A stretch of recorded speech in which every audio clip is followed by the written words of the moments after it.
3 hours before my husband was arrested in front of everyone he knew. He stood in our living room raising a glass and telling a room full of people that his wife had chosen a vacation over her marriage. He said it like a joke, like I was some selfish woman sipping cocktails on a beach while he played the victim in front of his parents, his friends, even my own family who had been invited without me knowing. What he didn't tell them was that I was over 7,000 miles away on a classified military deployment, sleeping 4 hours a night and risking everything while he rewrote my entire existence. And what he definitely didn't expect was that I would walk back into that same room unannounced with military police standing right behind me. If this story speaks to your heart, take a moment to like, subscribe, and share where you're watching from and what time it is where you are. I always read every single comment because stories like this remind me we're not as alone as we think. My name is Emily Carter, I'm 32 years old, a commissioned officer in the United States Army, and this is the night I found out my husband had erased me from my own life. It didn't start with the party. It started months earlier in small, quiet moments that didn't feel like betrayal at first. When I got my deployment orders, Daniel hugged me, kissed my forehead, told me he was proud of me. He said he'd handle everything back home. Bills, house, family. Just focus on your mission, he said. I believed him. I always believed him. The first few weeks overseas were intense. Long hours. Limited communication. Sometimes days without signal. But whenever I could, I called. Or I tried to. First he answered. Short conversations. Distracted tone. He'd say he was busy or out with friends or helping his parents. I told myself that was normal. Life doesn't pause just because you leave. Then the calls started going unanswered. Messages left on read. Sometimes not even that. I remember one night, sitting on a metal cot, staring at my phone at 2:14 a.m., watching it ring until it went silent. I didn't feel angry. Just confused. But that wasn't the worst part. About 6 weeks into deployment, I got a message from my younger sister, Megan. It was a screenshot. A social media post from Daniel. A photo of him at a rooftop bar, smiling, drink in hand, captioned, trying to enjoy life while she takes time away to find herself. I read that line over and over again. Find herself. That's what he told people. Not that I was deployed. Not that I was serving. But that I had left. Voluntarily. Like I walked out on my own marriage. I stared at the screen until the letters blurred. I didn't cry. I didn't react. I just sat there, feeling something shift inside me. Slowly. Quietly. Something that didn't make noise but changed everything. I called him that night. He didn't pick up. I called again. And again. 4 times. 5. On the 6th try he finally answered. Hey, he said casual, like nothing was wrong. I asked him about the post. There was a pause. Just a second. Then he laughed. Actually laughed. Emily, it's just easier this way, he said. People don't need all the details. Easier. That word stayed with me. Easier for who? I asked him why he didn't tell the truth. Why he made it sound like I abandoned him. He sighed like I was the one being difficult. You're not here, he said. I am. I have to deal with people asking questions. This just keeps things simple. Simple. I looked around at the dim, quiet room I was sitting in. The metal walls. The hum of generators outside. The weight of everything I was carrying. And I realized something I hadn't wanted to admit. He wasn't just simplifying the story. He was rewriting it. And in his version, I didn't exist the way I thought I did. But even then, I didn't know how far it had gone. I didn't know about the bank accounts, the documents, the way he had started introducing himself as basically single. I didn't know he was planning something bigger, something public, something that would make his version of me permanent. Because while I was counting down the days until I could come home, he was preparing a night that would erase me completely. And I had no idea. I was already being replaced. I stopped calling after that night. Not because I did not care, but because I needed to see how far he would go without me correcting the story. Silence can be revealing if you let it stretch long enough. Days turned into weeks and I watched everything from a distance. Every time I found a signal, I checked his social media, not obsessively, just enough to understand the pattern. First it was subtle. Photos without context. Captions that hinted at freedom. Comments from people saying things like, "You deserve better," or "Stay strong, man." I read every single one. He never corrected them. He never said I was deployed. He never said I was still his wife. That was the first layer. But that was not the worst part. About 2 months in, I noticed something else. A tag in a photo. A woman I did not recognize. Blonde hair, bright smile, standing just a little too close to him. First, I told myself it meant nothing. People take pictures. People stand close. But then I saw her again. And again. Different places. Same energy. Same comments. Someone wrote, "You two look perfect together." And this time he replied, "Thank you." I stared at that word longer than I should have. Thank you. Not a correction. Not a clarification. Just acceptance. That was when something inside me went completely still. Not broken. Not emotional. Just quiet. Like a switch had flipped from hope to observation. I began paying attention in a different way. Not as a wife waiting for reassurance, but as someone gathering facts. I logged into our shared accounts during one of the rare secure windows I had. What I found did not make sense at first. Transfers. Small at first. Then larger. Money moving out of our joint savings into an account I did not recognize. I checked the dates. Most of them happened after I left. Some even during times I had tried to call him. I did not confront him. I did not message him. I just took screenshots. Stored everything. Quietly. Methodically. Because by then I understood something important. This was not just about embarrassment or pride. This was intentional. Structured. Planned. And I had the training to recognize patterns like that. But I still did not know how far it had gone. That answer came from my mother, of all people. She sent me a message one afternoon that almost made me laugh. "Emily, if you need space, we support you. But you should not disappear like this. Daniel is doing his best." I read it twice. Then a third time. "Need space. Disappear." That was the version of me they were being told. Not deployed. Not working. Not serving. Just gone. I asked her what she meant. Her response came quickly. Too quickly. Like she had rehearsed it. "Daniel said you needed time away from everything. That the military thing was just a temporary assignment you chose so you could think." I stared at the screen, feeling that same quiet settle deeper into my chest. He did not just lie to his friends. He rewrote me to my own family. That was when I stopped thinking of this as a misunderstanding. That was when it became something else entirely. Something colder. Something deliberate. I did not sleep much that night. Not because I was upset, but because my mind was working through scenarios, timelines, outcomes. By morning I had made a decision. I was not going to confront him from 7,000 miles away. I was not going to argue over a phone call that he could hang up. I was going to let him continue. Let him build whatever version of reality he thought would hold. Because the higher he built it, the harder it would fall. And I knew exactly how to document everything. The next few weeks I became invisible on purpose. No calls. No messages. No reactions to anything he posted. And in that silence he became louder. More confident. The posts got bolder. The captions sharper. At one point he wrote, "Sometimes people leave, and you realize you were better off all along." Hundreds of likes. Dozens of comments. All reinforcing the same narrative. And then one night I saw it.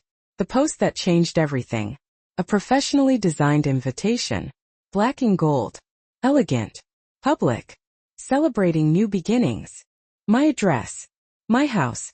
My husband's name. And right there in smaller text. "Join Daniel Carter as he embraces the next chapter of his life." There was no mention of me. Not even as a past. Not even as an absence. I was erased completely. I zoomed in on the image, reading every line, every detail, every name on the guest list he had tagged. My parents. His parents. Friends we both knew. Colleagues. Neighbors.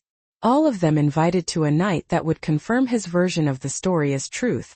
I sat there for a long time staring at that invitation. Not angry. Not even surprised anymore. Just certain. That was the moment everything became clear. He was not just moving on. He was replacing me publicly. Finalizing it in front of everyone who mattered. And he believed I would not be there to stop him. He believed I was still far away, out of reach, out of the picture. He believed wrong. Because what he did not know was that my deployment had just been cut short, and I was already on my way home. I did not tell him I was coming back. Not when my deployment orders changed, not when I boarded the military transport, not even when I landed back on U.S. soil. I kept everything exactly the way he believed it was. Quiet, distant, absent. Because by then I understood something clearly. The truth would not matter unless it was seen. And I needed him to feel it the same way I had. Publicly. Without warning. The flight home was long, but I barely noticed it. I spent most of the time reviewing everything I had collected. Screenshots. Transactions. Messages. Timelines. It was all there, laid out in a way that made the pattern undeniable.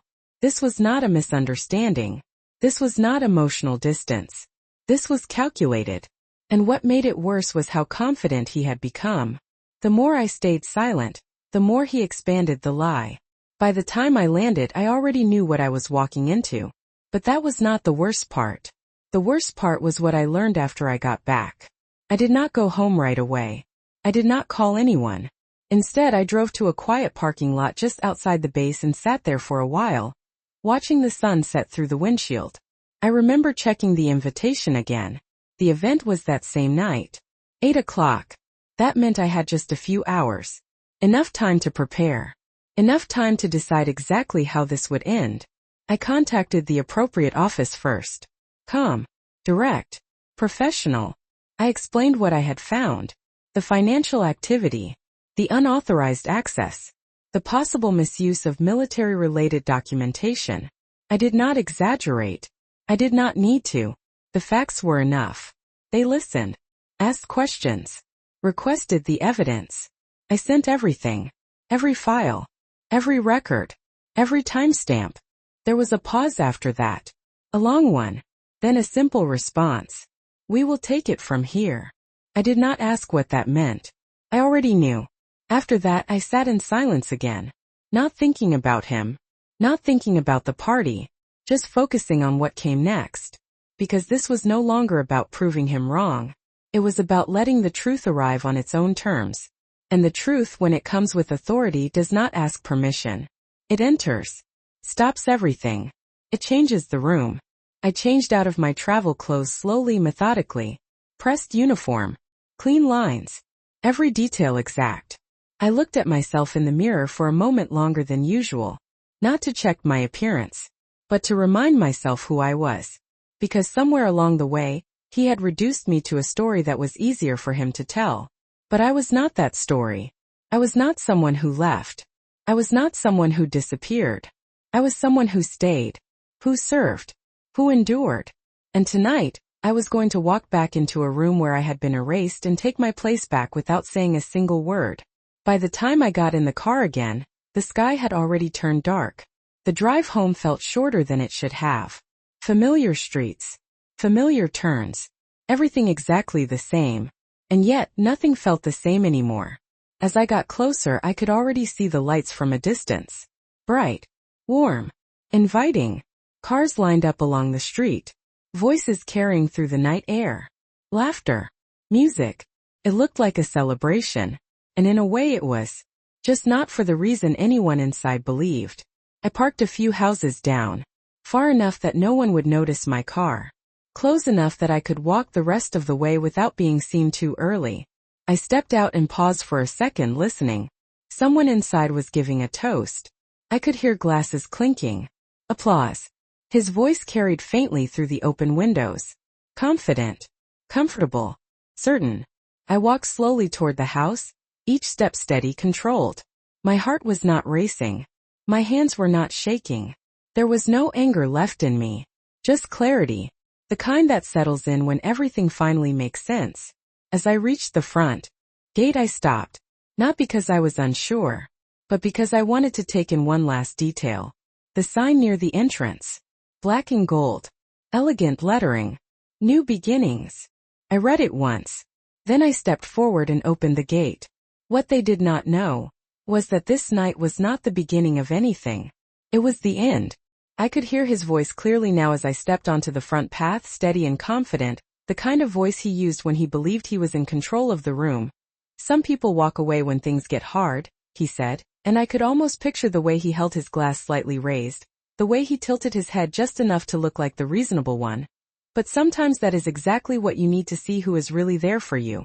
There was a pause, followed by soft laughter, then applause, and I felt something settle even deeper inside me. Not anger, not even hurt anymore, just a quiet confirmation that everything I had seen, everything I had suspected, was real. I stepped up to the front door and noticed it was not even fully closed, just slightly pushed in, like the house itself had been opened up to let people come and go freely, like boundaries no longer mattered. Inside, the lights were warm, the music low but steady, the kind of background sound meant to make everything feel comfortable, effortless, normal.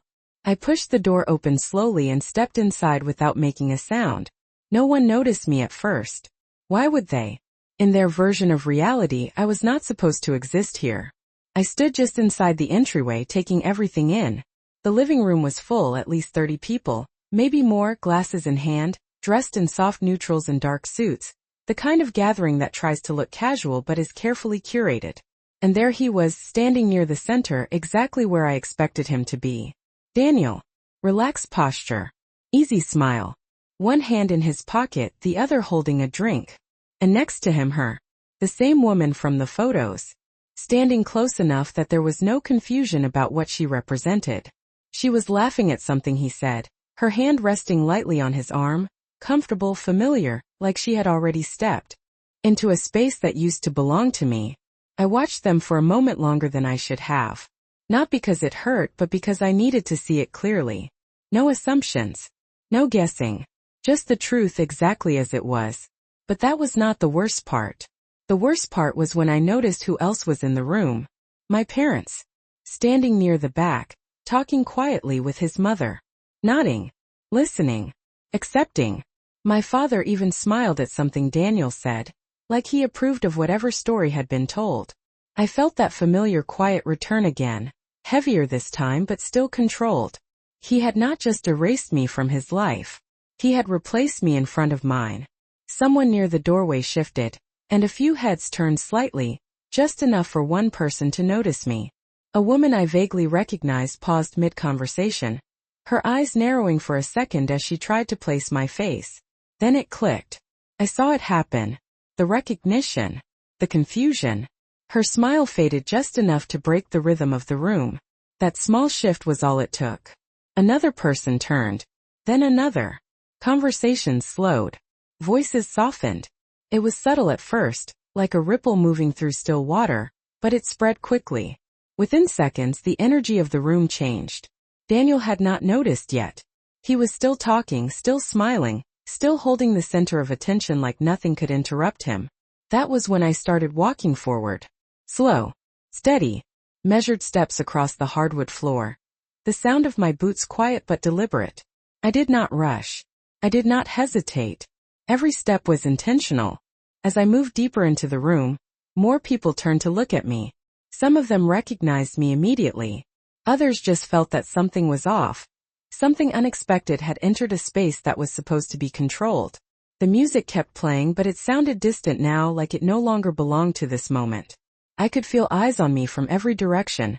Questions forming, confusion building, but no one spoke. No one stopped me.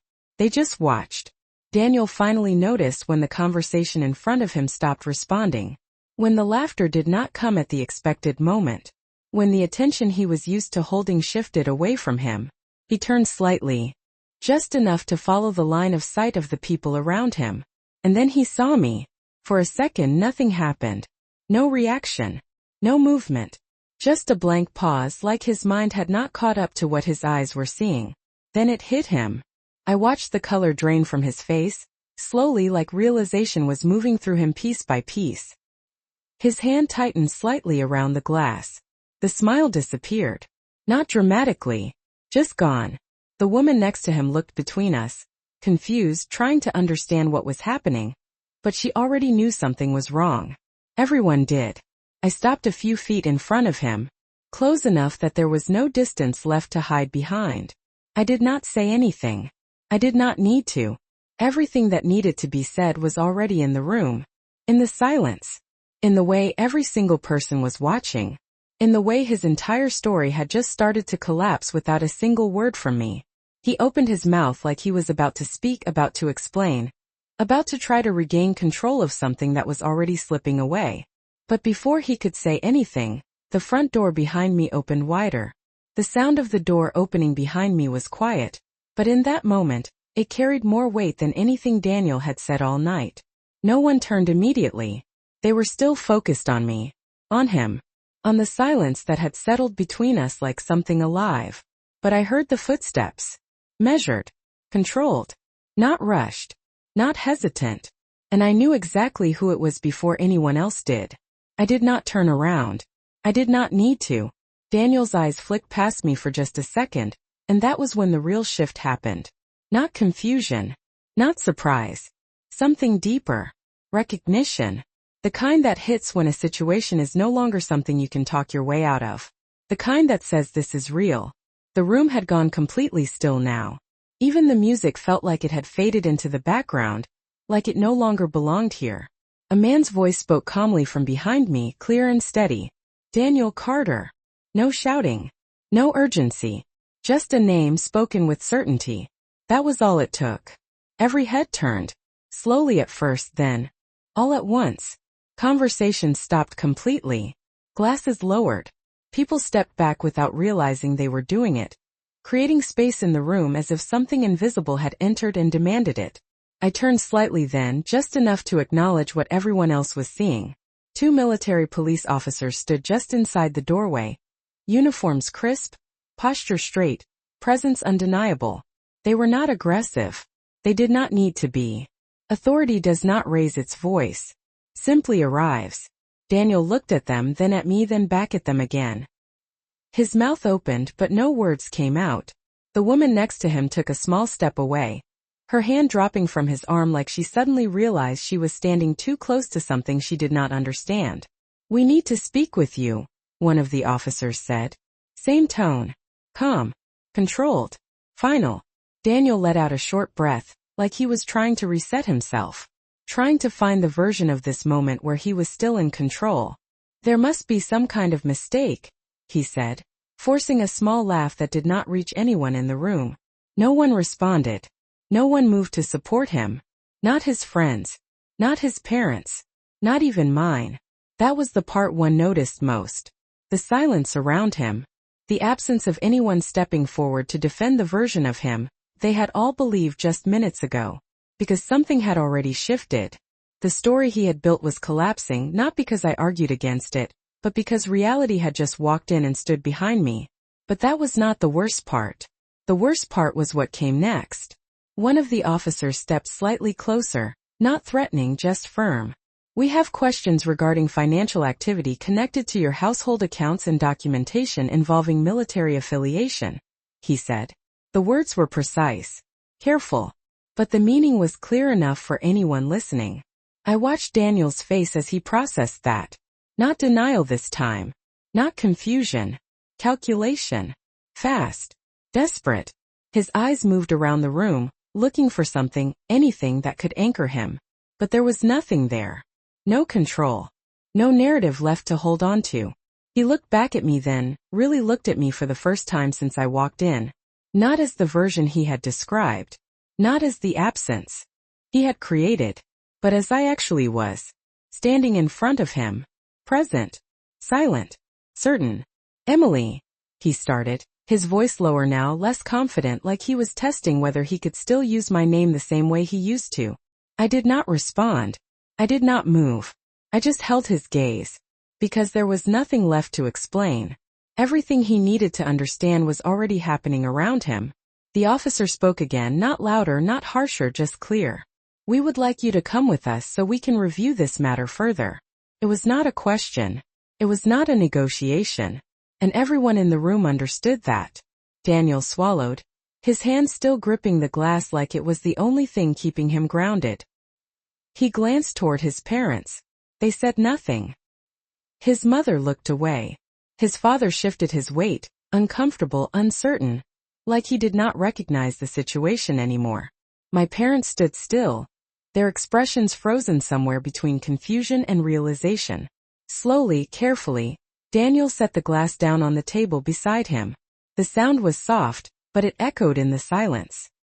He nodded once, almost imperceptibly, like he was accepting something he could no longer deny. The officers did not touch him. They did not rush him. They simply stepped aside slightly, giving him space to move forward. And he did. One step. Then another. Past me. Close enough that I could hear his breathing, uneven now, controlled but strained. He paused for just a fraction of a second as he passed, like he wanted to say something, like he was searching for a way to pull this back into something manageable. But there was nothing left to say. Not here. Not like this. He kept walking. And just like that, the center of the room shifted. Not to him. Not anymore. The door remained open behind them, the night air cool against the warmth inside. And for the first time since I arrived, I took a slow breath. Not because it was over, but because it had finally begun. The door closed behind them with a soft click that felt louder than anything else that night. Like it sealed the moment in place and forced everyone left inside to finally face what had just happened. For a few seconds no one moved. No one spoke. It was as if the entire room had forgotten how to function without Daniel at the center of it. The music was still playing, but it sounded wrong now, out of place, like it belonged to a completely different night. I stayed where I was, not stepping forward, not stepping back, just letting the silence do its work. Because silence, when it comes after truth, is never empty. It is full of realization. Full of things people are too stunned to say out loud. I could feel the weight of eyes on me again, but it was different now. Before it was curiosity, confusion. Now it was something else. Recognition. Not of who I used to be in their version of the story, but of who I actually was.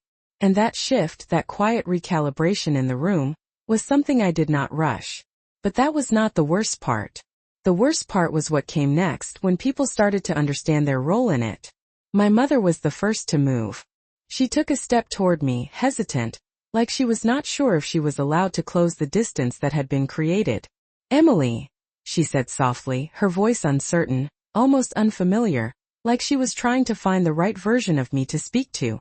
I turned my head slightly, just enough to acknowledge her, but I did not answer. Not yet, because I could see it in her eyes already. The questions. The doubt. The realization that something she had accepted as truth was now unraveling in front of her. My father followed, slower, more controlled, but just as unsettled. "We thought," he started, then stopped, like the sentence could not survive in this version of reality. I did not help him finish it. I did not fill in the gap. Because this time they needed to sit in that uncertainty. Across the room, Daniel's parents stood together, but not as firmly as before. His mother looked shaken, her hands clasped tightly in front of her, while his father avoided looking directly at me, his posture stiff, defensive, like he was trying to distance himself from something he had supported only moments ago. The woman who had been standing next to Daniel stepped further back, creating space between herself and where he had been, as if the absence itself carried weight. She glanced at me briefly, then away, her expression shifting from confidence to something quieter, more cautious. No one knew what to say. No one knew what was appropriate anymore. And I understood why. Because the version of the night they had been participating in no longer existed. It had been replaced. Not by anything dramatic. Not by confrontation. But by the simple presence of truth. I took a slow step forward then, not toward anyone in particular, just enough to break the stillness. The sound of my boots against the floor was steady, grounded. Something real in a room that had just lost its balance. "I did not leave," I said, my voice calm, even carrying clearly without needing to rise. It was the first thing I had said since I walked in. And it was enough. I did not explain further. I did not list details. I did not defend myself. Because I did not need to. The weight of those 4 words settled into the room. And I watched as people processed them, one by one, connecting them to everything they had been told. My mother's face changed first. Subtle but unmistakable. Confusion turning into something sharper. Regret, maybe. My father looked down briefly, then back up at me. His expression more serious now, like he was recalculating everything he thought he understood. Someone in the room shifted. Then another, like the crowd itself was adjusting to a new center of gravity. But that was not the worst part. The worst part was the realization that followed. Because once people understand that something is not true, they do not just question the story. They question themselves. Why they believed it. Why they did not ask questions. Why they accepted something that did not quite make sense. I could see it happening in real time. In the way conversations did not restart. In the way no one reached for their drinks anymore. In the way the room felt smaller, heavier, more honest. I did not stay in the center for long. I stepped slightly to the side, giving space back to the room, not because I needed to leave, but because I was no longer the one trying to be seen. I had already been seen. And now it was their turn to look at each other. To sit with what they had been part of. The sign near the entrance still read, "New Beginnings," the gold letters catching the light just enough to draw attention if you looked for it. I glanced at it briefly, then back at the room. They had thought this night was about starting over. About closing one chapter and stepping into another. But beginnings are built on truth. And what they had just witnessed was the moment that truth refused to stay hidden any longer. No one told anyone to leave, but the room began to empty anyway. Not all at once, not dramatically, just small movements at first. A couple near the back quietly set their glasses down and walked toward the door. Someone else followed. Conversations did not restart. There were no goodbyes, no laughter, no attempt to pretend the night could recover. It just unraveled. I stood off to the side watching it happen, not with satisfaction, not with anger, just with a kind of clarity that comes when everything finally aligns with what you already knew deep down. This was never going to hold. Not the story. Not the illusion. Not the version of me he had created. But that was not the worst part. The worst part was what remained after people started leaving. The ones who stayed. My parents did not move. They stood a few feet away from me like they were waiting for permission to speak, or maybe trying to understand if they still had the right to. My mother looked smaller somehow, like the confidence she had earlier had been replaced with something fragile. "Emily, we did not know," she said, her voice uneven, searching for something to hold on to. I nodded once. Not to comfort her. Just to acknowledge that she had spoken. Because I believed her. In a way. They did not know the truth. But they had accepted a version of me that should have felt wrong. That was the part that mattered. My father stepped closer, more direct but still careful. "Why did he say you left?" he asked. It was a simple question. But it carried everything underneath it. Doubt. Regret. Realization. I looked at him for a moment before answering. "Because it was easier," I said. The same word Daniel had used. I let it sit there between us. My father's jaw tightened slightly, like he understood more than he wanted to. Across the room, Daniel's parents were having their own version of that moment. His mother finally spoke, her voice low but sharp with disbelief. "There has to be an explanation," she said, not to me, but to the space around her, like she was trying to rebuild something that had already collapsed. His father did not respond. He just stood there, staring at the floor, like he was replaying every conversation he had had about me over the past few months. And then there was her. The woman who had stood next to Daniel like she belonged there. She had moved further back now, closer to the edge of the room, almost invisible compared to before. She looked at me once briefly, then away, her expression no longer confident, no longer certain. Just quiet. Realizing. Understanding that whatever she thought she had stepped into was not what she believed it was. I did not look at her again. Not because I was avoiding it. But because she was not the center of this. She never was. This was about something else. Something deeper. Something that had been building long before she ever appeared in a photograph. I walked slowly toward the kitchen, not to leave, just to move, to change the perspective of the room. My house felt different now. Not unfamiliar. Just exposed. Like everything that had been hidden inside it had been pulled into the light. I rested my hand lightly on the counter, grounding myself for a second, feeling the cool surface beneath my fingers. Behind me, I could hear quiet voices, fragmented conversations starting to form again, but not the same ones as before. These were not stories being told. These were questions being asked. And that was the difference. My mother followed me a few steps into the kitchen, stopping just short of standing beside me. "You were deployed?" she asked, more carefully this time, like she was stepping into a truth she should have known all along. I nodded. "For 4 months," I said. She closed her eyes briefly, just for a second, like she was processing the weight of that. Not just the fact itself, but everything that came with it. The distance. The silence. The trust that had been broken in her absence. "Why did you not tell us?" she asked. I turned slightly toward her. "I did not know I had to prove it," I said. My voice stayed calm. Even. But the words landed heavier than I expected. She looked at me, and for the first time that night, she did not have a response ready. Because there was not one. My father remained in the living room, speaking quietly with someone I did not recognize. His posture more reserved now, less certain, like he was navigating unfamiliar ground. And I realized something then. This was not just about Daniel losing control of the narrative. This was about everyone else losing the version of reality they had accepted without question. And once that happens, you cannot go back. You cannot unsee it. You cannot return to the comfort of not knowing. I straightened slightly, letting my hand fall from the counter, and took a slow breath. Not because I needed to calm down, but because I could feel the next part coming. Not the confrontation. Not the explanation. Something else. Something quieter. Something final. Because what Daniel had done was not just lie.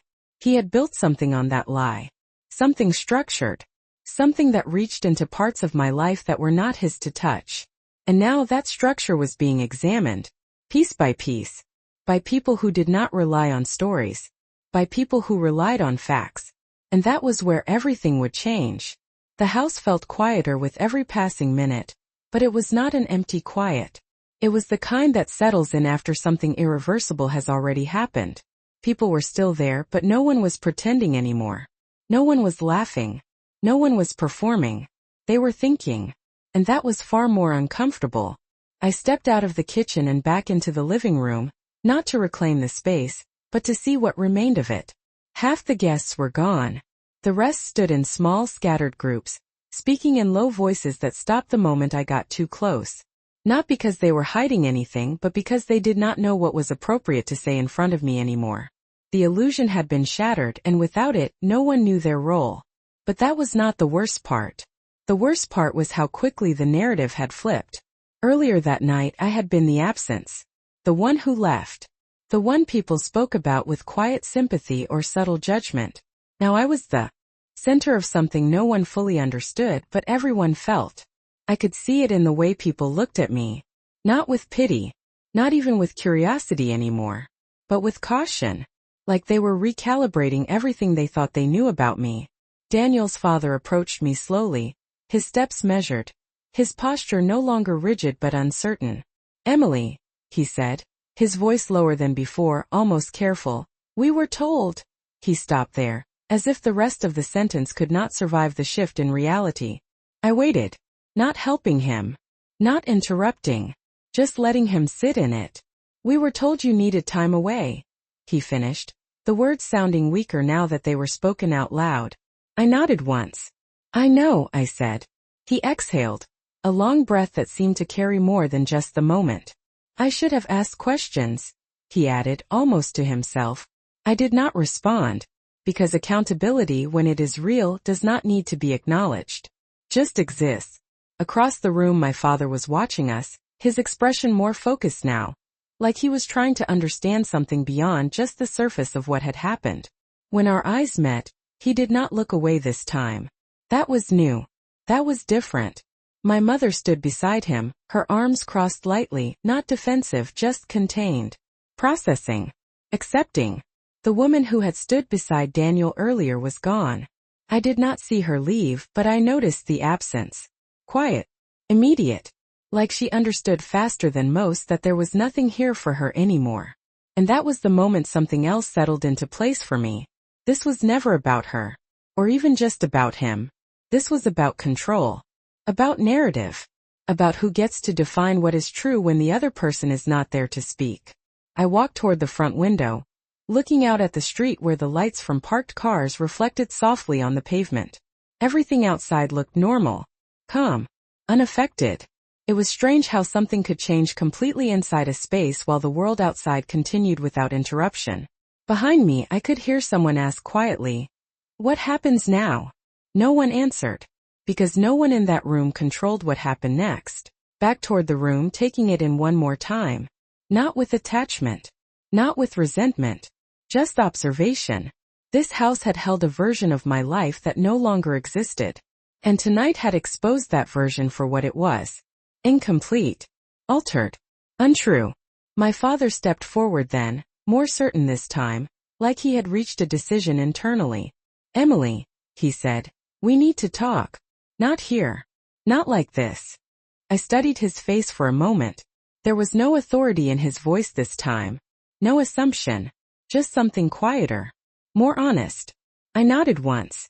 "We will," I said. "Not now. But soon." Because there were conversations that needed to happen. Not about what Daniel had done. That part was already unfolding on its own. But about everything that had allowed it to go unnoticed for so long. My mother moved closer, stopping just within reach, her voice softer now. "Are you staying here tonight?" she asked. I glanced around the room again. At the half-empty glasses. The untouched decorations. The sign still hanging near the entrance. "No," I said. "This place is not what it was." The words were simple, but they carried everything I needed them to. She nodded slowly, understanding more than I had explained. I walked toward the door then, not rushed, not dramatic, just steady. As I reached for the handle, I paused for a brief second, not because I was unsure, but because I could feel the weight of the moment settling behind me. Not as something unfinished, but as something completed. When I opened the door, the night air felt cooler than before. Sharper somehow, like stepping into something real after being inside something constructed. I stepped out onto the porch, the sound of the door closing behind me softer this time. Less final but still clear. And as I walked down the path toward my car, I realized something I had not fully understood until that moment. Into a small apartment about 12 miles from base. Nothing special, just clean, quiet, and mine. The kind of place where everything inside it reflected exactly what was real, not what someone else wanted it to look like. My days returned to structure. Early mornings. Training. Briefings. The kind of routine that had always grounded me, but now it felt different. Lighter. Not because everything was fixed, but because nothing was being hidden anymore. Daniel's situation unfolded the way situations like that do. Slowly. Officially. Without spectacle. I was not part of it beyond what I had already done, and I chose to keep it that way. Some chapters do not need to be watched as they close. My parents called more often. Not to explain. Not to justify. Just to listen. And for the first time in a long time, those conversations felt honest. Not perfect. But real. And that was enough. I learned something through all of this that I did not fully understand before. Silence can be powerful, but only when it comes from strength, not fear. And boundaries are not walls to keep people out. They are lines that remind you where you begin. I spent a long time believing that being patient, being understanding, being supportive meant I had to stay quiet, even when something felt wrong. It does not. You can be all of those things and still choose yourself. Especially when someone tries to rewrite who you are without your consent. If you are listening to this right now and something in your life feels off, even if you cannot explain it yet, trust that feeling. You do not need proof to start paying attention. You do not need permission to protect your own truth. And you are not difficult for asking questions when something does not make sense. You are aware. And that matters more than you think. Thank you for staying with me through this story. Truly. Because stories like this are not just about what happened. They are about being seen. And if you have ever felt invisible in your own life, I hope this reminded you that the truth has a way of finding its way back to you, even when it takes time. If this story resonated with you, I would really like to hear from you. Where are you listening from and what time is it there? Right now. Sometimes just sharing that reminds us how connected we actually are. And if this meant something to you, you can support the channel with a like or subscribe, but only if it genuinely felt worth your time. My name is Emily Carter, 32 years old, and the lesson I want to leave with you is simple. Do not let anyone else define your absence as your weakness when it was actually your strength.